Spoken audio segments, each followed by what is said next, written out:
एक होता लाकूड तोडा. तो दररोज सकाळी लाकूड तोडण्यासाठी जात असे. एके दिवशी त्याला नदीकाठी एक झाड दिसले. त्याने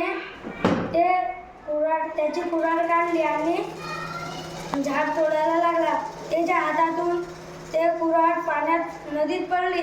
मग नदीतून एक लक्ष्मी आली. त्याने त्याच्या हातात सोन्याची कुऱ्हाड होती.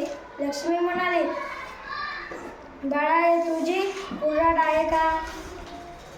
लाकूड तोडा म्हणाला, नाही, ही माझी कुऱ्हाड नाही. मग लक्ष्मीने पाण्यात डुबकी मारली आणि चांदीची कुऱ्हाड आणली.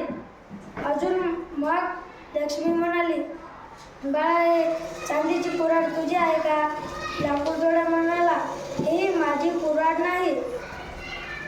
मग लक्ष्मीने वापस डुबकी मारली आणि त्याची कुऱ्हाड आणली.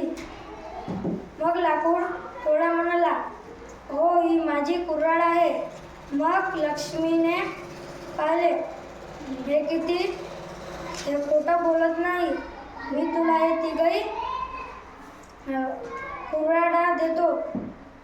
मग तो लाकूड तोडा आनंदानं घरी गेला. त्याच्या मित्राने ते सगळे पाहिले आणि त्या नदीकाठी लाकूड तोडण्यासाठी गेला. त्याने जाणून आपली कुऱ्हाड पाण्यात टाकली आणि लक्ष्मी तिथे आली. ते म्हणाली, हे बाळा, हे तुझी सोन्याची कुऱ्हाड आहे का? लाकूड तोडाचा मित्र म्हणाला, हो, ही माझी कुऱ्हाड आहे. मग लक्ष्मी म्हणाली, नाही, तू खूप खोटं बोलतो.